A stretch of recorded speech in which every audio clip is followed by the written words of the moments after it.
পরীক্ষার নাম শুনলেই অনেকের গায়ে জ্বর চলে আসার জোগাড় হয়।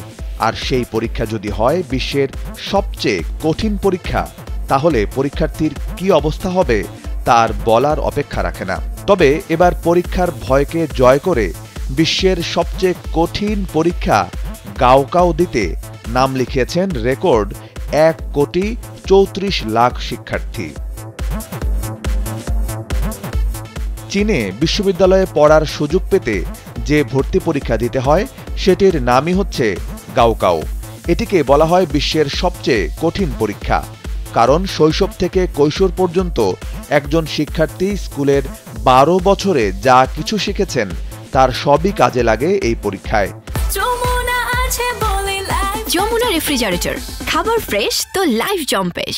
তীব্র প্রতিযোগিতার এই পরীক্ষা অনুষ্ঠিত হয় 2 দিন ধরে। বিশ্বের বৃহত্তম এই একাডেমিক পরীক্ষা ন্যাশনাল কলেজ এন্ট্রান্স পরীক্ষা নামেও পরিচিত।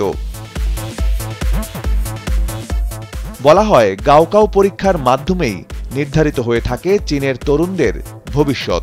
একজন শিক্ষার্থী এই পরীক্ষায় একবারই অংশ নিতে পারে। বেশ কঠিন এই পরীক্ষায় একমাত্র ভালো স্কোর করতে পারাই দেশটির শীর্ষ বিশ্ববিদ্যালয়গুলোতে প্রবেশের একমাত্র উপায়।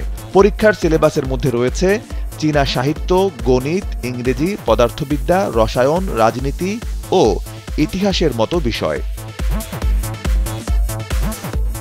চলতি বছর চীনের মন্থর অর্থনৈতিক প্রবৃদ্ধি এবং ক্রমবর্ধমান বেকারত্বের আভাস পরীক্ষার্থীদেরকে গাওকাও পরীক্ষায় অংশ নিতে আরও বেশি উৎসাহিত করেছে।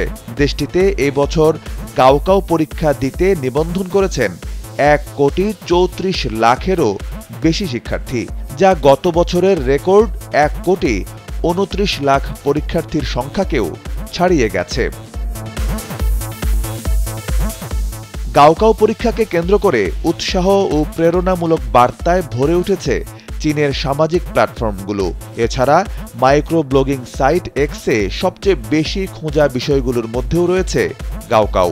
পরীক্ষার্থীদের শুভকামনা জানিয়ে সোশ্যাল মিডিয়ায় পোস্ট করেছেন অনেক চীনা সেলিব্রিটি সহ আন্তর্জাতিক তারকারাও। এদের মধ্যে আছেন ব্রিটিশ ফুটবল কিংবদন্তি ডেভিড বেকহ্যামের মতো খেলোয়াড়ও।